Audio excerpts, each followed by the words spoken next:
দেখতে পাচ্ছেন, এটাকে কোরআন শরীফ, বাংলা কোরআন। যে কোনো একজন আসতে পারেন। এই কোরআনটা কিন্তু আমি লিখিনি, আমার বাবাও লিখেনি, আমার দাদাও লিখেননি। এই কোরআনটা তফসির করেছেন বা এই কোরআনটা লিখেছেন তাদেরই হাকিমুল উম্মত হযরত মাওলানা আশরাফ আলী থানভী, যিনি কওমিদের একজন ইমাম।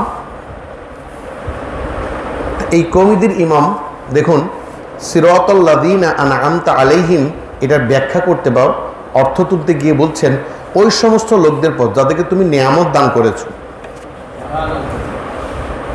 আবারও বলছি, ওই সমস্ত লোকদের পথ যাদেরকে তুমি নিয়ামত দান করেছ।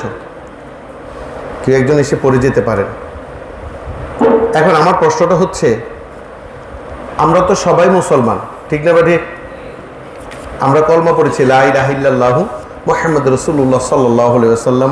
তবুও আল্লাহ কেন কোরআনের মজিদে বলছেন বিসমিল্লাহির রহমানির রহিম, ইয়া আইয়ুহাল্লাযীনা আমানু তাকুল্লাহা হাক্কা তুকাতিহি ওয়া লা তামুতুন্না ইল্লা ওয়া আনতুম মুসলিমুন।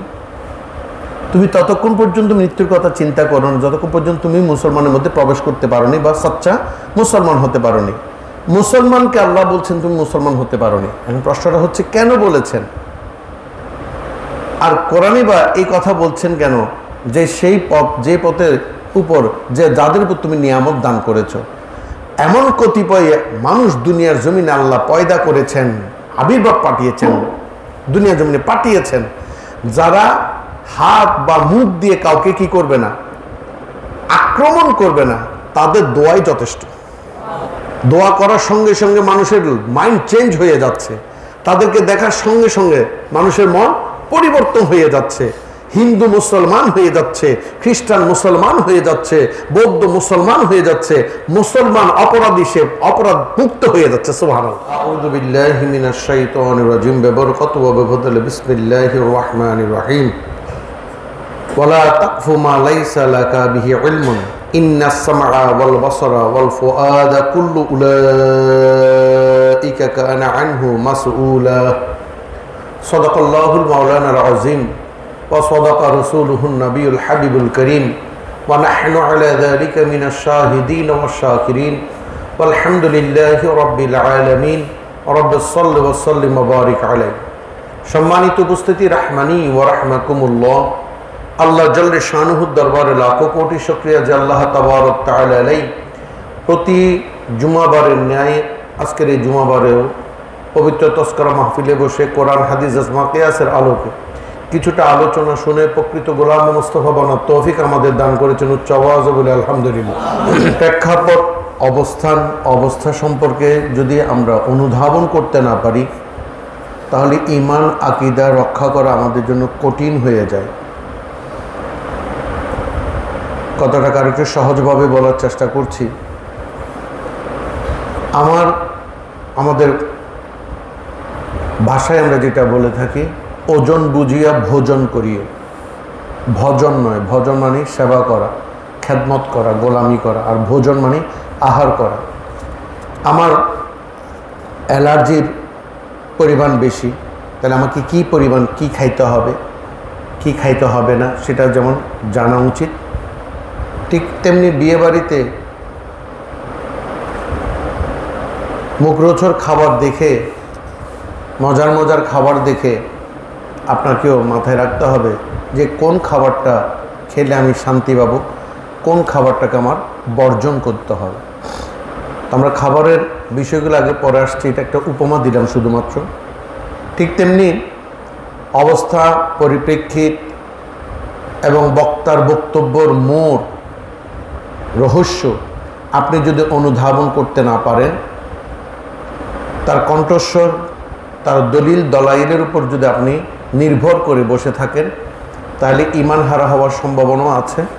আবার বুঝে যদি সেটাকে আমল করেন তাহলে ঈমান রক্ষা করারও সম্ভাবনা আছে। একজন বক্তা বক্তব্য রাখছেন, খুব সুন্দরভাবে আলোচনা করছেন, করতে করতে এক পর্যায়ে তার মতবাদ তিনি প্রচার করছেন। সেটা যদি আপনি অনুধাবন করতে না পারেন, বুঝতে না পারেন, তাহলে আপনি মনে করবেন যে আপনি আস্তে আস্তে বিপদগামী হচ্ছেন। আবার একজন বক্তা বক্তব্য করছেন, তিনিও তার মতবাদ প্রচার করছেন, আপনি বুঝতে পেরেছেন যে এই মতবাদ হচ্ছে আমার রসুলের মতবাদ, এই মতবাদ আমার বলি আল্লাহদের মতবাদ, এই মতবাদ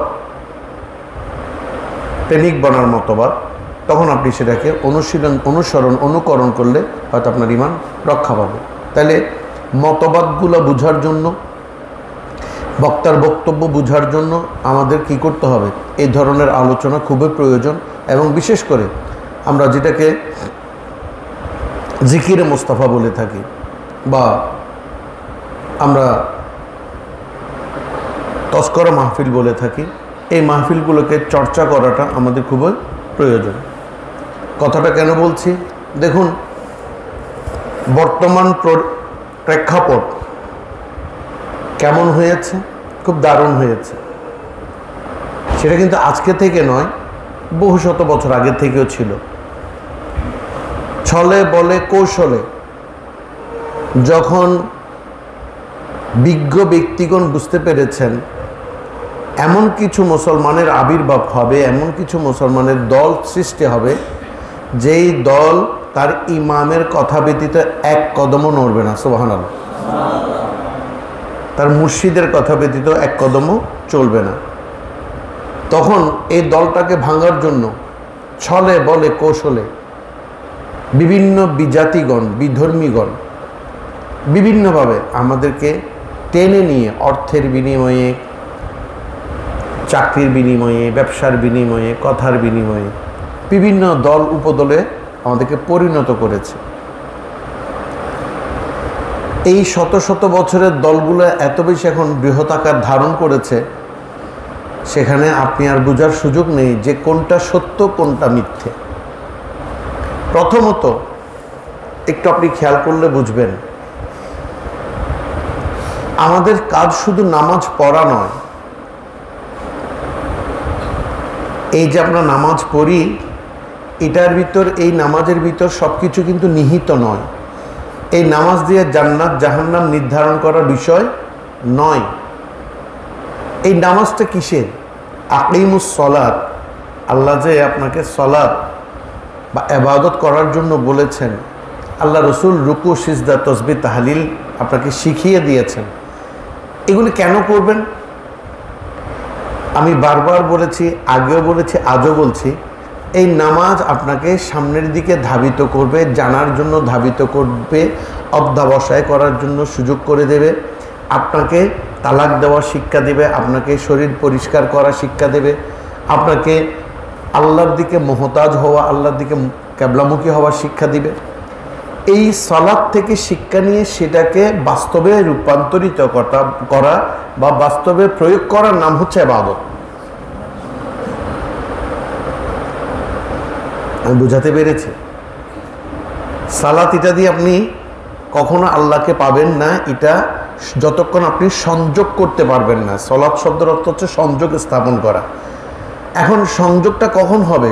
আল্লাহ বলছেন হার ওয়াক্ত কায়মান দাইমা আকিমুস সালাত, তুমি সবসময় আমার সাথে সংযোগের মধ্যে থাকো। একজন সন্তান রাস্তা দিয়ে হাঁটার সময় যেমন বাবার হাত ধরে হাঁটে, সে বাবার হাত ছাড়ে না, ঠিক আপনিও প্রতিটা মুহূর্তে হাঁটার সময় আল্লাহ এবং আল্লাহর মাহবুবকে সাথে নিয়ে হাঁটুন। প্রতিটা মুহূর্তে আপনি ইবাদতের মধ্যে নিমজ্জিত থাকুন। এই প্রতিটা মুহূর্ত ইবাদতে নিমজ্জিত থাকার জন্য, শেখানোর জন্য কিছু টিচারের প্রয়োজন হয়। এই টিচার আল্লাহ নিয়োগ করে গেছেন আল্লাহ রসুলের মাধ্যমে। প্রাথমিক যুগে সরকার দু আলম সৈয়দানা মুহাম্মদ রাসূলুল্লাহ সাল্লাল্লাহু আলাইহি ওয়াসাল্লাম ছিলেন আমাদের শিক্ষক। তিনি আমাদেরকে শিখিয়েছেন। দেখুন, তিনি নামাজ পড়েছেন, তিনি মিথ্যা বলেননি। তিনি নামাজ পড়েছেন, তিনি সুদ খাননি। তিনি নামাজ পড়েছেন, তিনি ঘুষ খাননি। তিনি নামাজ পড়েছেন, এক মনে এক ধ্যানে নামাজ পড়েছেন, তার পা ফেটে রক্ত বের হচ্ছে, তিনি বুঝতে পারেননি। তিনি নামাজ পড়েছেন, কারো হক গজব করেননি। তিনি নামাজ পড়েছেন, কার উপর আক্রমণ করেননি। তিনি নামাজ পড়েছেন, কখনো গীবত করেননি। তিনি নামাজ পড়েছেন, কখনো সগলখড়ি করেননি। তিনি নামাজ পড়েছেন, কখনো হারাম খাননি। তিনি নামাজ পড়েছেন, কখনো কারো কষ্ট দেননি, ইত্যাদি ইত্যাদি। নামাজকে মডেল করে আপনি আল্লাহ রসুলের জীবন আদর্শ আলোচনা করুন। দেখবেন প্রতিটা জিনিস ওই নামাজ থেকেই উৎপত্তি। যখন আমি বলি মুতাওয়াজ্জিহান ইলা জিহাতিল কাবাতি শরীফাত আল্লাহু আকবার, আমি সব কিছুকে ত্যাগ করে কোন দিকে ধাবিত হলাম? প্লিজ আপনারা দরজায় বসবেন না। সব কিছু ত্যাগ করে আমি তোমার দিকে মুতাওয়াজ্জু হলাম। এই সব কিছু ত্যাগ করাটা এটা এই নামাজের মধ্যে শিক্ষা। অর্থাৎ বডি বিল্ডার হতে গেলে আপনাকে যেমন এক্সারসাইজ করতে হবে, ঠিক তেমনি নামাজ হচ্ছে অন্যান্য কর্মকাণ্ডগুলোকে সুন্দর সুচারুরূপে সুস্থভাবে পালন করার একটা এক্সারসাইজ মাত্র। আপনি যদি মনে করেন as-সালাতু মিফতাহুল জান্নাহ, সম্মানিত হাজিরিন, সুদখোরও নামাজ পড়েন, ঘুষখোরও নামাজ পড়েন, আমার মতো বাটপারও নামাজ পড়েন, আমরা সবাই জান্নাতি, সবার হাতে চাবি চলে এসেছে? ইম্পসিবল। যেমন আমরা যখন বড় বড় রোড দিয়ে যাই বা ছোটোখাটো রোড দিয়ে যেদিকে যান না কেন, একটা স্পিড ব্রেকার থাকে, ঠিক না? আছে না? স্পিড ব্রেকার থাকে। আপনার ভালো কাজে যাওয়ার জন্য ওখানে কিন্তু স্পিড ব্রেকার আছে। আর এই স্পিড ব্রেকারটা হচ্ছে আপনাকে চিনতে হবে, জানতে হবে, অনুধাবন করতে হবে, বুঝে নিতে হবে। অনেক সময় অনেক ড্রাইভার স্পিড ব্রেকার চেনে না, দেখে না, বিদায় ধুমধাম করে গাড়ি চালিয়ে নিয়ে যায়। সম্মানিত উপস্থিতি, আমাদের জন্য স্পিড ব্রেকার কি? আগে এই স্পিড ব্রেকারগুলোকে সমান করে ফেলতে হবে। আমাদের আল্লাহ প্রাপ্তির জন্য স্পিড ব্রেকার হলো আমাদের নফস। আপনাকে শুধু নামাজের দিকে, বর্তমান প্রেক্ষাপট, বর্তমান তথাকথিত কিছু আলেম অনলাইন মিডিয়ার মধ্যে বসে ইবাদত করে এটা হারাম, সে পূর্ণাঙ্গ যুক্তি দেয় না। আপনি তার কাছ থেকে কখনো পূর্ণাঙ্গ যুক্তি আপনি পাবেন না, তাকে প্রশ্ন করার সুযোগ আপনি পাচ্ছেন না। যেমন আমার এক বোকা বন্ধু, প্রতি বৃহস্পতিবার সে এখানে আসে, তারে বলি, বারবার বলি তুমি এখানে আমাকে প্রশ্ন করো। সে আমাকে এখানে প্রশ্ন করছে না, করছে অনলাইনে। আমি কতক্ষণ বসে থাকবো তার জন্য? তখন আমি তাকে সংক্ষিপ্ত আকারে উত্তরটা দিয়ে বিদায় নিয়েছি। সে মনে করছে সে সব বুঝে ফেলেছে, আসলে সে কিছুই বুঝতে পারেনি। ঠিক তেমনি আমাদেরকে এই অনলাইন কিন্তু ধোঁকা দিয়ে যাচ্ছে। যেমন ChatGPT একটা অ্যাপস, ওইটা আপনাকে অনেক কিছু শেখাবে, কিন্তু জেনে রাখবেন ওটা যা বলছে তা আপনি বিশ্বাস করবেন না। কিতাব দেখুন, সে তাকে যা বলা হচ্ছে তাই বলছে, তাকে যা বলা হচ্ছে শিখিয়ে দেওয়া হয়েছে তাই সে বলছে। এখন কে শিখিয়ে দিয়েছে? সে কি আপনার দলের মানুষ? কারণ এখানে তো দল বিভক্ত হয়েছে, নাকি অন্য দলের মানুষ? তাহলে অন্য দলের মানুষ হলে আপনি সেখানে সত্যটা খুঁজে পাবেন। তো সত্য খুঁজতে গেলে কী করতে হবে? আপনাকে দুটো বস্তু দিয়ে গেছেন। আমাকে ChatGPT বলেন এটাকে, আমিও নিয়েছি। হ্যাঁ, তো এখন আপনাকে সত্য জানতে হলে কি করতে হবে? এটা আপনাকে আগে জেনে নিতে হবে। আপনি মোল্লা পুরোহিতের কথা শুনবেন না। আমি আপনাকে কখনো বলবো না পীরের কথা শুনতে। প্লিজ আবারও বলছি, মেহরবানি করে যে কোনো একজন কোনো বসেন, দরজায় যেন কেউ না বসে। আমি আপনাদেরকে বারবার বলছি, বিশ্বাস করিও না গুরুর বচনে যতক্ষণ না দেখিবে নিজ নয়নে। গুরু যখন একটা কথা বলবে সেটা এক্সপ্লেন তিনি করবেন, সেটাকে তিনি বিশ্লেষণ করতে পারবেন। বিশ্লেষণ না শুনে আপনি শুধু অল্প কথা নিয়ে যদি দৌড়াদৌড়ি করেন তাহলে আপনি বিপদে পড়বেন। এই জন্য মিডিয়ার কোনো কথা শুনে আপনি হুট করে বলে বসবেন না যে এটা না জায়েজ, এটা জায়েজ, এটা হালাল, এটা হারাম। আপনার জন্য কিতাব রয়েছে। আল্লাহ বলছেন আল্লাহ রসুলের মাধ্যমে, আমি তোমাদের জন্য দুটি ভারী বস্তু রেখে যাচ্ছি। কয়টি বস্তু? দুটি ভারী বস্তু। এই দুটিকে তোমরা মজবুতভাবে আঁকড়ে ধরো। তার মানে মজবুতভাবে আঁকড়ে ধরো মানে আমি ধরে বসে থাকবো না, এটা আমাকে পড়তে হবে, অনুধাবন করতে হবে, চিন্তা করতে হবে, এটা নিয়ে আলোচনা করতে হবে, প্রশ্ন করতে হবে, উত্তর দিতে হবে, উত্তর না জানলে আবার পড়তে হবে, বারংবার পড়ে সেটাকে নিজের জীবনের সাথে আঙ্গাঙ্গিভাবে জড়িয়ে ফেলার নামে হচ্ছে আঁকড়ে ধরা। আমি আপনাকে ভালোবাসি, আপনাকে ভালোবাসি, আপনাদেরকে ভালোবাসি, আপনাদেরকে ভালোবেসে বেসে যদি এই কথাটা বলে বলে যদি সপ্তাহখানিক এখানে বসিয়ে রাখি, আপনি বসে থাকবেন? আপনার প্রস্রাবের বিষয় আছে, হাজতের বিষয় আছে, পায়খানা, হ্যাঁ, খাওয়া দাওয়ার বিষয় আছে, ইত্যাদি ইত্যাদি। এগুলো যদি আমি অন্ন, বস্ত্র, বাসস্থানের ব্যবস্থা করে না দিই, আপনি কি বসবেন? কখনো বসবেন না। ঠিক তেমনি এই কোরআন ধরে থাকবেন বা আহলে বাইতকে ধরে থাকবেন, সেটা কি নয়, ধরে রাখা নয়, সেটাকে অনুধাবন করে জ্ঞান বিজ্ঞান দিয়ে ছেঁচে সেটা থেকে রসটা নিয়ে এই রঙে রঙ্গিলা হওয়ার নামে হচ্ছে এটাকে আঁকড়ে ধরা। যখনই তোমরা তাকে মজবুতভাবে আঁকড়ে ধরবে, কখনো তোমরা কি হবে না, পথভ্রষ্ট হবে না। তাহলে আমরা যদি পথভ্রষ্ট না হই, এখন দেখা যাচ্ছে আমরা নামাজ পড়ে বেশি পথভ্রষ্ট হচ্ছি, আমরা নামাজ পড়ে মানুষকে ধোঁকা দিচ্ছি, আমরা নামাজ পড়ে কোরআন শরীফকে সামনে রেখে আমরা মিথ্যে বলছি। কোরআন শরীফকে সামনে রেখে গৌসুল আজম মেজবান্ডারে সৈয়দানা আহমদুল্লাহ কাবলা আলমের একখানা বাণী বারবার এখন মনে পড়ে, প্রতিটা মুহূর্ত, অর্থাৎ চোখের পলকে পলকে মনে পড়ে। তিনি বলেছেন, তিনি কৌল করেছেন নুরানি জবানে, তিনি বলেছিলেন, হে মোল্লারা, তোমরা কোরআন বিক্রি করে কলামুড়ি খাবে। আমরা এখন কলামুড়ি খাবার জন্য, দুটো পোষার জন্য আমরা আপনাদের সাথে মিথ্যে বলি। আমরা যেটাকে বুঝি না, যেটা অনুধাবন করতে পারিনি, সেটাকেও বিশ্লেষণ করার জন্য চেষ্টা করে থাকি। যেখানে ভুল ভ্রান্তি বিশ্লেষণ করে আমরা আপনাদেরকে ধোঁকার মধ্যে ফেলে দিচ্ছি। আসুন বিষয়টা কিভাবে বললেন দেখুন। আমরা যখন পীর মাশায়েখের ব্যাপারে কথা বলছি, তখন তারা আপনাদেরকে বলছে এগুলা কিতাবে জায়েজ নাই, কোরআনে এগুলো নেই, পীর মুরিদি কোনো শব্দ পৃথিবীতে নেই, কোরআন শরীফে নেই, এক কথাই শেষ। আমরা যখন আপনাদেরকে বলছি যে তোমরা পীরের নিয়ম কানুনকে মেনে চলো, তখন তারা বলছেন পীর যেখানে নেই সেখানে নিয়ম কানুনের প্রশ্নই আসে না। কিন্তু আপনি কি কখনো অনুধাবন করেছেন? আপনি একটু চিন্তা করে দেখেছেন? তিনি যা বলেছেন তার দৃষ্টিকোণ থেকে আমরা তাকে বকা দিব না, তিনি যতটুকুর মানুষ ততটুকু বলেছেন।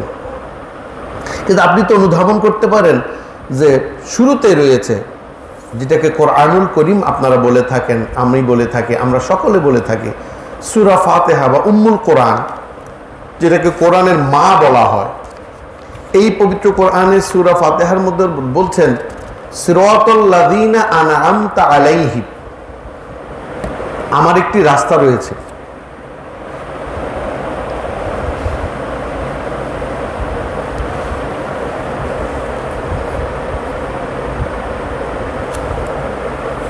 আমি আপনাদের সামনে একটা কোরআন নিয়ে এসেছি, দেখতে পাচ্ছেন? এটাকে কোরআন শরীফ, বাংলা কোরআন, যেখানে একজন আসতে পারেন। এই কোরআনটা কিন্তু আমি লিখিনি, আমার বাবাও লিখেনি, আমার দাদাও লিখেননি। এই কোরআনটা তফসির করেছেন বা এই কোরআনটা লিখেছেন তাদেরই হাকিমুল উম্মত হযরত মাওলানা আশরাফ আলী থানভী, যিনি কওমিদের একজন ইমাম। এই কওমিদের ইমাম দেখুন, সিরাতাল লাযিনা আনআমতা আলাইহিম, এটার ব্যাখ্যা করতে বা অর্থ তুলতে গিয়ে বলছেন, ওই সমস্ত লোকদের পথ যাদেরকে তুমি নিয়ামত দান করেছ। আবারও বলছি, ওই সমস্ত লোকদের পথ যাদেরকে তুমি নিয়ামত দান করেছ। কেউ একজন এসে পড়ে যেতে পারেন। এখন আমার প্রশ্নটা হচ্ছে, আমরা তো সবাই মুসলমান, ঠিক না বা ঠিক? আমরা কলমা পড়েছি লা ইলাহা ইল্লাল্লাহু মুহাম্মাদুর রাসূলুল্লাহ সাল্লাল্লাহু আলাইহি ওয়াসাল্লাম, আমরা নামাজ পড়ি, আমরা কোরবানি করি, আমরা হজ করি, রমজানের রোজা রাখি, ইত্যাদি ইত্যাদি এক্সেট্রা। তবুও আল্লাহ কেন কোরআনের মজিদে বলছেন বিসমিল্লাহির রহমানির রহিম, ইয়া আইয়ুহাল্লাযীনা আমানুত্তাকুল্লাহা হাক্কা তুকাতিহি ওয়া লা তামুতুন্না ইল্লা ওয়া আনতুম মুসলিমুন। তুমি ততক্ষণ পর্যন্ত মৃত্যুর কথা চিন্তা করো না যতক্ষণ পর্যন্ত তুমি মুসলমানের মধ্যে প্রবেশ করতে পারোনি বা সচ্চা মুসলমান হতে পারোনি। মুসলমানকে আল্লাহ বলছেন তুমি মুসলমান হতে পারোনি। এখন প্রশ্নটা হচ্ছে কেন বলেছেন? আর কোরআনে বা এই কথা বলছেন কেন যে সেই পথ, যে পথের উপর যে যাদের উপর তুমি নিয়ামত দান করেছো। এখন আমরা যদি সবাই নিয়ামত প্রাপ্ত হয়ে থাকি, তাহলে কেউ কাউকে ফলো করার বা অনুসরণ করার তো দরকার নেই, আমরা তো নিয়ামত প্রাপ্তই বটে, ঠিক না বাড়ি? এখানে ওস্তাদ সাগরিদের কোনো প্রয়োজন নেই, কোনো প্রয়োজন নেই। এখন যখন আপনি এই ওস্তাদ শাগরিদ মানতে যাচ্ছেন, যখন নবীকে নবীর মতো মানতে যাচ্ছেন, যখন এইভাবে মানা শুরু হয়েছে, তখনই দেখছে যে মুসলমানরা ঐক্য হয়ে যাচ্ছে, মজবুত হয়ে যাচ্ছে, তাদের ইমান আকিদাগুলো শক্ত হয়ে যাচ্ছে, তখনই তাদের টনক নড়েছে যে এরা যদি একদিন একত্রিত হয়ে যায় তাহলে আমরা আর বিশ্বের জমিনে থাকতে পারবো না। কারণ অসংখ্য তাদের তুলনা রয়েছে, 313 জন নিয়ে হাজার মানুষের সাথে লড়াই করার ইতিহাস শুধু রয়েছে মুসলমানের। আর একটু বড় করে বলুন, 72 জনকে নিয়ে 40,000-এর মোকাবেলা করেছেন মুসলমানরা। এই ইতিহাস পৃথিবীর জমিনে আর কারো নেই যে নিজের ধর্মের জন্য নিজের জীবনকে আত্মহুতি দিতে পারে। সেই ইতিহাস, সেই নিয়ম, সেই ঘটনা রয়েছে মুসলমানের মধ্যে, শুধু ইমামের নেতৃত্বে। সুবহানাল্লাহ। কার নেতৃত্বে? ইমামের নেতৃত্বে। এই ইমাম যখন তার আত্মশুদ্ধিকে পরিপূর্ণতা দান করেছেন, তখনই তাদের টনক নড়েছে যে এদেরকে কি করতে হবে? পৃথক করে নিতে হবে। তখনই বিভিন্ন দল, উপদল, শাখা, উপশাখায় আমাদেরকে বিভক্ত করে আমরা এক মুসলমান আরেক মুসলমানকে দেখলে ঘৃণা করি। ঠিক না বা ঠিক? চিন্তা করে দেখুন, এই পীর ওই পীরের মুরিদারকে সহ্য করতে পারে না। এখানে কে কোত্থেকে এসেছেন এটা আমার জানার বিষয় নয়। আমার বিষয় হচ্ছে আপনি মুসলমান, আপনি সত্যটা জেনে নিন, আপনি সেটা আমল করুন। শুধু আমার কথা বিশ্বাস করবেন তাই নয়, আমি বারবার বলেছি আপনারা এটা যাচাই বাছাই করুন, আরো কিতাব দেখুন, আরো কিতাব দেখুন, প্রয়োজনে আপনি ধ্যান করতে শিখুন। আমাদের কি কি প্রতিবন্ধকতা রয়েছে? সর্বপ্রথম প্রতিবন্ধকতা, আমি নামাজ পড়লে কখনো আল্লাহ প্রাপ্তি হব না, মিথ্যে কথা এগুলা বিশ্বাস করবেন না আপনি। আগে প্রতিবন্ধকতাগুলোকে স্ল্যাপ করে ফেলতে হবে, মিশিয়ে দিতে হবে। প্রথম প্রতিবন্ধকতা কি? আমার নফস। আমাকে নফস সবসময় বিতাড়িত করে। আমি যখন খালেস নিয়তে নামাজ পড়ার চিন্তা করে যাই, এই খালেস নিয়ত নিয়ে শয়তান আমাকে কি করে? ধোঁকা দিতে থাকে। সে আমাকে নামাজের মধ্যে খালেস নিয়ত নিয়ে মস্কারি করতে থাকে, তখন নিয়তটা চেঞ্জ হয়ে যায়। সে আমাকে খাবারের দিকে ধাবিত করে, সে আমাকে ঘুমের দিকে ধাবিত করে, সে আমার শরীরের মধ্যে উষ্ণতা এনে দেয়, শান্তি এনে দেয়, যেন আমি ইবাদত থেকে দূরে থাকি। আমি বলছি না নামাজ ইবাদত। সে আমাকে উদাসীন করে দেয়, সে আমাকে অন্যের পিছনে লেগে যাওয়ার ব্যবস্থা করে দেয়। আজ এই বিষয়ের উপর একটু আলোচনা করতে চাই। আমি নামাজ পড়ি, আবার গীবত করি, ঠিক না বা ঠিক? আমি সবসময় বলি, আপনিও বলেন, আমরা বলি, ওই মেয়েকে আমি চিনি, ওই বেটারে আমি চিনি, ওই পীর সাহেবরা আমি চিনি, ওই ইমাম সাহেবরা আমি চিনি, ওই মাস্টার সাহেবকে আমি চিনি। ভাই, তোমাকে তো তাদেরকে চেনার জন্য দুনিয়াতে পাঠাইনি। তুমি আরেকজনকে চেনার দরকার কি? তুমি তোমাকে চেনো? তুমি ব্যক্তিকে কখনো নিজের আত্মসমালোচনা করেছো? তুমি তোমাকে জানার জন্য কখনো সচেষ্ট হয়েছ? যদি আপনি আপনাকেই না চেনেন, আরেকজনের দোষ তলব করে আপনার লাভ কি হবে? কি ফায়দা হবে? আপনি নিজেই তো মুনাফেক, আপনি নিজেই তো মিথ্যাচারী, আপনি নিজে একজন সুদখোর, হালাল হারামখোর। আপনি একটা কাজ করবেন, সম্পূর্ণ নগ্ন হয়ে দরজার জানলা চারিদিকে ভালো করে বেঁধে দিবেন। কারণ কাপড় আপনার প্রতিবন্ধকতা। এই কাপড় আমাকে ইবাদত নয়, আমাকে অহংকারে পরিণত করে। এই জামা, এই চশমা, এই টুপি, এই দাড়ি, আলখেল্লা, জুব্বা, প্যান্ট, শার্ট, পায়জামা, পাঞ্জাবি, প্রত্যেকটা জিনিস নফসের খাহেশ মিঠায়। আমার আত্মার রুহের খাহেশ সে মিটাতে পারে না। পাঞ্জাবি পরেছি, কেমন স্মার্ট লাগছে, সুন্দর লাগছে কিনা, অহংকার অহংকার ভাব চলে আসে। তাই সব ছেড়ে দিবেন, সব খুলে ফেলবেন। আয়নার সামনে উলঙ্গ অবস্থায় দাঁড়াবেন, প্রত্যেকটা অঙ্গকে আপনি প্রশ্ন করবেন, চোখ আজ সারাদিন তুমি কি কি অপকর্ম করেছো, কোন দিকে তুমি তাকিয়েছো, তুমি আজকে কোরআন পড়েছো, অনুধাবন করেছো, চেষ্টা করেছো, তুমি আল্লাহর নিয়ামত দেখেছো? আপনি নাককে জিজ্ঞেস করুন, না তুমি কোন গন্ধ শুকেছিলে? কানকে জিজ্ঞেস করুন, কান যা আপনার সামনে দর্পণের সামনে এসেছে, আপনার পিঠকে প্রশ্ন করার দরকার নেই, আপনি পিঠকে প্রশ্ন করিয়েন না। কারণ তুমি কি কি শুনেছো? আপনার দুটো ঠোঁটকে জিজ্ঞেস করুন, ঠোঁট তুমি কি কি করলে আজকে সারাদিন, বা এত বছর পর্যন্ত, এই 52 বছর 53 বছরে পড়েছি, এই বছরগুলো তো তোমার জীবনটা কেমন কেটেছে, কি কি কাজ তুমি করেছো? দেখবেন আপনি হতাশ হয়ে যাবেন। আপনার এই খাতা একটা হিসাবের খাতা, সেটা শূন্য ব্যতীত আর কিছুই আপনি সেখানে খুঁজে পাবেন না। তখনই আপনার মাথায় বারবার আসবে, সিরাতাল্লাযীনা আনআমতা আলাইহিম, ওই পথে যাওয়ার যোগ্যতা আমার নেই, কারণ আমি নিয়ামত প্রাপ্ত নই। নিয়ামত প্রাপ্ত হতে গেলে একজন নিয়ামত প্রাপ্ত মানুষের সোহবত আপনাকে এখতিয়ার করতে হবে। রাগ করবেন না, কিছু মনে করবেন না। আপনারা যারা স্টুডেন্ট হাত তোলেন তো, যারা মাদ্রাসা স্কুল, মাশাআল্লাহ সবাই তো দেখি স্টুডেন্ট, আলহামদুলিল্লাহ। আচ্ছা, আপনাদের এখন আছে কিনা জানি না, আমরা বীজগণিত পড়েছি, এ স্কোয়ার প্লাস বি হোল স্কোয়ারের সূত্র পড়েছি, এ স্কোয়ার প্লাস বি স্কোয়ারের বিভিন্ন সূত্র আমরা পড়েছিলাম। আচ্ছা, এই সূত্র কি আমি এমনি এমনি জেনেছি?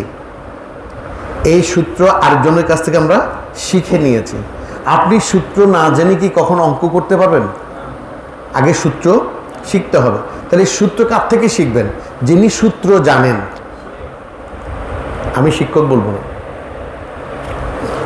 আমি শুধু শিক্ষককেই সূত্রকার বলতে পারছি না। এই কারণে দেখা গিয়েছে যে আমাদের নজরুল, কাজী নজরুল কোনো টিচার ছিলেন না, তিনি কোন স্কুল কলেজে পড়েননি, তিনি আমাদের শিক্ষক হয়ে গেছেন। সুবহানাল্লাহ বলবেন না? ঠিক না? এই ধরনের অনেক বিজ্ঞানী আছেন যারা পড়ালেখার পড়েননি, কিন্তু তারা এখন আমাদের ওস্তাদ হয়ে গেছেন, তাদের সূত্র ধরে আমাদেরকে চলতে হচ্ছে। ঠিক তেমনি, কথাটা বলাতে ধন্যবাদ আপনাকে, ঠিক তেমনি এমন কিছু আল্লাহর মাহবুব বান্দারা রয়েছেন, তারা মাদ্রাসায় পড়েননি, স্কুল কলেজে পড়েননি, কিন্তু সিনা বসিনে ইলমে লদুন্নি এমনভাবে তারা হাসিল করেছেন যে তাদের সামনে গেলে মানুষের জীবন পাল্টে যায়। ঠিক কিনা? মানুষের জীবনও পাল্টে যায় তাদের, অর্থাৎ পাথর গড়া মনটা পর্যন্ত গলে পানিতে পরিণত হয়। সুবহানাল্লাহ। নগাহে वली में ये तासीर देखी बदलती हजारों, ये तकदीर देखी, ये तकदीर देखी। सुबहानाल्लाह। ওলি আল্লাহর নজর করম, তাদের নজরের মধ্যে এমন নিয়ামতে ভরা, যে নজরটা আপনার দিকে তাকালে আপনি পরিবর্তন হয়ে যাবেন, আপনার জীবনের পটভূমি পাল্টে যাবে। কিন্তু ওস্তাদের দিকে তাকালে কখনো পাল্টায় না। কোনো সাধারণ ব্যক্তির দিকে তাকালে জীবনটা পাল্টাবে এমন কেউ বলতে পারবে না। অনুশীলন করতে হবে, অনুসরণ করতে হবে। এখন নামাজ পড়ে যিনি সুদ খান, নামাজ পড়ে যিনি ঘুষ খান, দেখা যাবে আল্লাহর ওলির সোহবতপ্রাপ্ত ব্যক্তি ওই কাজ করতে পারে না, ওই কাজ করে না। তাই আমাদেরও প্রশ্ন হচ্ছে যে আমরা নামাজ পড়ছি, আমাদেরকে বারবার একই ওয়াজ করা হচ্ছে, নামাজ পড়ো, নামাজ পড়ো, রোজা রাখো, হজ করো, বাকিগুলো সব বেদাত, বাকিগুলো সব বাতেল। ভাই, বাকিগুলো সব যদি বাতেল বা বেদাত হয়ে যায়, সৃষ্টি করে কে? সৃষ্টিকর্তাকে। এগুলো কে সৃষ্টি করেছেন? তখনই আপনি এবার চিন্তা করতে থাকুন, আমার ওয়াজ বাদ দিন, ওই ব্যক্তির ওয়াজ বাদ দিন। আপনি চিন্তা করে দেখবেন যে এই নামাজ শুধু নামাজ নয়, নামাজের ভিতরে বাহিরে আরো অনেক কাজ বাকি রয়েছে, সবগুলোকে যদি আপনি একত্রিত করেন তখন একটা নামাজের রূপ ধারণ করে, মাত্র একটা নামাজের রূপ ধারণ করে। আমি আর কথা বাড়াবো না, আমার আসল বিষয়ে আসি। এই যে প্রতিবন্ধকতা, নফসের প্রতারণা, স্পিড ব্রেকার, আমি যাচ্ছি, আমি সামনের দিকে এগুচ্ছিলাম, আপনি শুরু করে দিলেন আরেকজনের গীবত। এখন এই গীবতকারীও কি তার ইবাদতের মাধ্যমে মিফতাহুল জান্নাহ হয়ে যাবে? এই হাদিসটা কতটুকু সত্য সেটা নিয়ে মারাত্মক একটা সন্দেহানের মধ্যে আছে। আসসালাতু মিফতাহুল জান্নাহ, এই হাদিসটা কতটুকু সত্য, আদৌ এটা হাদিস কিনা আই এম কনফিউজড। কারণ বিজ্ঞান বাস্তবতার সাথে এই হাদিসের কোনো মিল খুঁজে পাওয়া যাচ্ছে না, মোটেও খুঁজে পাওয়া যাচ্ছে না। অনেক জান্নাতীকে, অনেক নামাজিকে আল্লাহ রসুল জাহান্নামী বলেছেন, আমি দলিল দেখাতে পারব। অনেক দাড়িওয়ালা আলখাল্লা জুব্বা পরিহিতকে আল্লাহ রসুল জাহান্নামী সম্বোধন করেছেন। শুধু তাই নয়, তেলাওয়াতে কোরআন কত সুন্দর কেরাতের মাধ্যমে পড়ছেন, আল্লাহ রসুল বলছেন সেও জাহান্নামী। একটা ঘটনা মনে আছে, আপনাদেরকে বলেছি, হয়তো আপনাদের মনে থাকতে পারে। সেটা হচ্ছে এক ব্যক্তি সৈয়দনা মুহাম্মদ রাসূলুল্লাহ সাল্লাল্লাহু আলাইহি ওয়াসাল্লামের যুগের এক ব্যক্তি এত বেশি নামাজ আদায় করতেন, মনে পড়ছে কিনা দেখুন, যে সাহাবায়ে কেরামগণ খুব অবাক হয়ে যেতেন। এই হাদিসগুলো আমি আপনাদেরকে কোটেশন করতে বারবার বলেছিলাম যে এটা আপনার নিত্য নৈমিত্তিক জীবনে খুবই প্রয়োজন। ওই ব্যক্তি বেশি নামাজ পড়তেন, তিনি এমনভাবে নামাজ পড়তেন মনে হতো আল্লাহ রাব্বুল ইজ্জত যেন সামনে চলে এসেছে। সে সিজদার মধ্যে এমনভাবে সিজদা করত যে মনে হতো যেন আল্লাহর নূরানি কদমেই প্রকৃত সে সিজদা দিচ্ছে। সে এমনভাবে রুকু করত যে রুকু আল্লাহ পছন্দ করতেন। একদিন সরকার দু আলম সৈয়দনা মুহাম্মদ রাসূলুল্লাহ তাআলা সাল্লাল্লাহু আলাইহি ওয়াসাল্লাম ভরা মজলিসের মধ্যে রয়েছেন, তস্করা মাহফিলের মধ্যে রয়েছেন, হাদিস দরসের মধ্যে রয়েছেন, মাসাইল আলোচনা করছেন। এমন সময় কিছু ব্যক্তি, কিছু সাহাবা রিদওয়ানুল্লাহি তাআলা আলাইহিম আজমাইন আল্লাহ রসুলের দৃষ্টি আকর্ষণ করে বললেন, ইয়া রাসূলুল্লাহ, ইয়া হাবিবাল্লাহ, আমাদের একজন ভাই আছেন যার নামাজের সাথে আমাদের নামাজের কোনো তুলনা হয় না, যার ইবাদতের সাথে, যার চলাফেরা কথাবার্তার সাথে আমাদের কারোর সাথে মিলে না। আল্লাহ রসুল ভালো বললেন না, মন্দ বললেন না। সাহাবাগণ একটু অবাক হলেন, আল্লাহ রসুল কোনো মন্তব্য করলেন না কেন? সেদিন চলে গেল। পরের দিনে কি অবস্থা? আবার ওই সাহাবাগণ আল্লাহ রসুলের দৃষ্টি আকর্ষণ করে বললেন, ইয়া রাসূলুল্লাহ, ইয়া হাবিবাল্লাহ, আমাদের মধ্যে একজন ভাই আছেন যিনি এমনভাবে নামাজ আদায় করেন, এমনভাবে তিনি তার জীবন পরিচালিত করেন। সেদিন আল্লাহ রসুল ভালো মন্দ হ্যাঁ না কিছুই বললেন। তৃতীয় দিন ওই ব্যক্তিগুলো আবার রসুলের মকবুল সাল্লাল্লাহু আলাইহি ওয়াসাল্লামের দৃষ্টি আকর্ষণ করলেন, ইয়া রাসূলুল্লাহ, আমাদের এই ভাই এভাবে নামাজ পড়ে। কিছুক্ষণ পর ওই ব্যক্তি আল্লাহ রসুলের মজলিসে ঢুকলেন। মজলিসে ঢুকার পর সে দরজায় দাঁড়িয়ে চিন্তা করলো, চারিদিকে তাকিয়ে বলল, এই মজলিসে আমার চাইতে বড় ইবাদতি তো আর কেউ নেই। নাউজুবিল্লাহ বলবেন না? ফর এক্সাম্পল, মেসাল, উদাহরণ, মনে করুন এই মুহূর্তে আমার নাম মোহাম্মদ, আমার নাম কি? আপনারা সাহাবায়ে কেরাম।